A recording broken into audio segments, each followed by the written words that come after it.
were they talking? Were the walkers talking, or were there people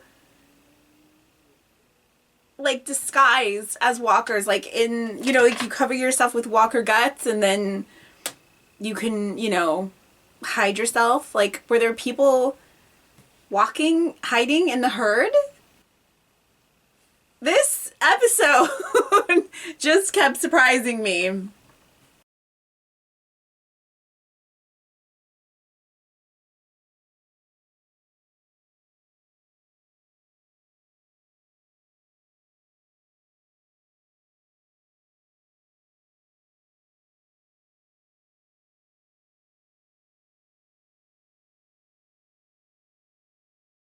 So I just looked at the episode description on Netflix and saw that we're 6 years in the future with this episode. So I don't know if they said that in the episode and I missed it. I just caught them, you know, talking about how it's been all these years or whatever. So anyway, I was kind of surprised the way things are now. It seems like there's been a bit of a regression. The communities aren't working closely together. I don't know, a lot changed, and it's kind of surprising, honestly. Like, I get that he's kind of the main character, and I understand that he was always the leader, but it did seem a little strange that things are kind of falling apart in his absence, and people are still, like, within the universe, we've lost so many people. We've lost so many wonderful people. So, you know, you move on. And yeah, things change, but it almost felt like they couldn't quite move on without Rick. And I don't know if that's just the show, like the writers want to give us, the viewers, some time to grieve. I guess I just would have preferred, instead of this time jump, that we had an episode in the current time where we could have dealt with Rick's death.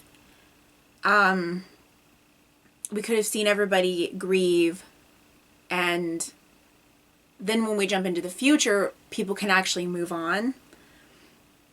So I don't know. And I was really into kind of everything that was going on in the first 5 episodes and kind of where things were in the show. I was really into it. And so I'm almost kind of bummed out that everything is different yet again, because I was just getting into it and now I've got to like get reacquainted to everyone and everything yet again, if that makes sense.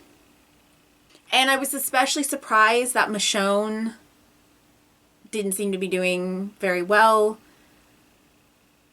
because she's been through some shit and she's a badass bitch. And I know she was in love with Rick and they built something special together, but she had Judith and she's got a baby. I'm guessing that's Rick's baby. They were trying before he left. So, you know, so she's got her kids, and I just, I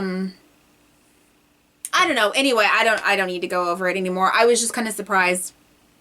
And then, Carol, so at first I'm thinking, okay, the king has really rubbed off on her and she's softened, and you know, I kind of, you know, as much as I love badass Carol, I was kind of like, okay, you know, I can get on board with this new version of Carol, because, you know, she deserves to be happy. So I was like, okay, yeah, let's do this, right? Let's have this. And then she goes and burns everybody in their sleep. Oh my God, that's ruthless. So is it an act, or is it just like you don't fuck with her family. You know what I mean?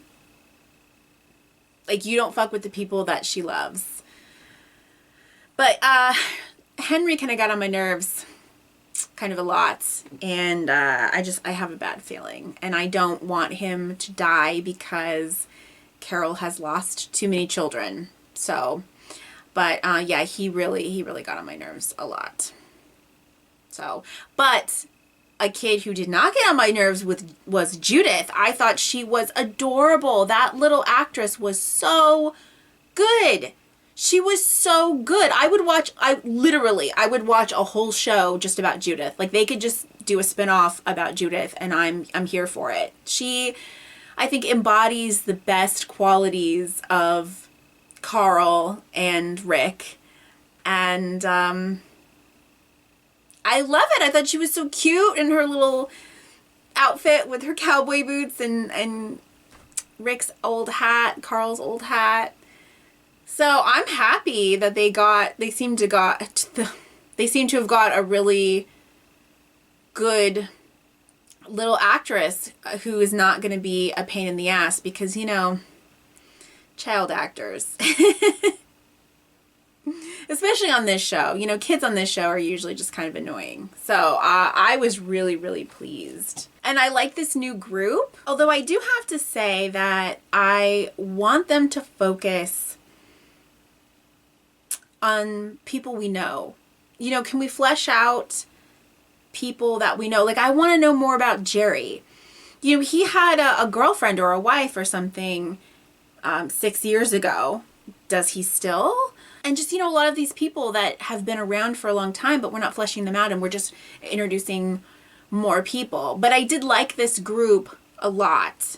And I think that they're going to be an interesting addition, I hope.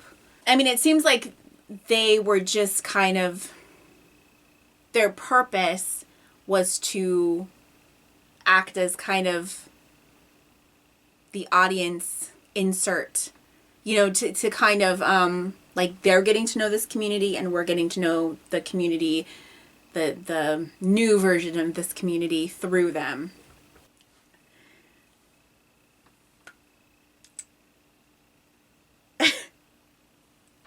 Gabriel and Rosita? What? What? I'm still processing that. Like, I don't know why that's so weird to me. I mean, it was weird with Jadis because I thought, well, he's a priest. Like, the dude's a priest. But, like, okay, it's the apocalypse. So,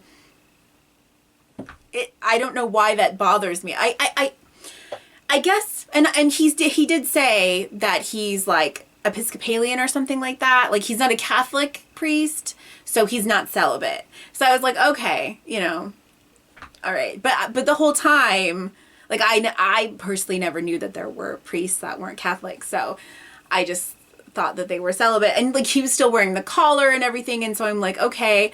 So it was just weird. Like, I just never pictured that. Like, I don't know. Anyway, but then with Jadis, I was like, okay, sure. But with Rosita, man, because I mean, Rosita, I mean, speaking of badass bitches, like, I don't know. I just think she is way out of his league. But, and I kind of was shipping her with Eugene. I was kind of digging that. I think that would be kind of cute. So, I don't know.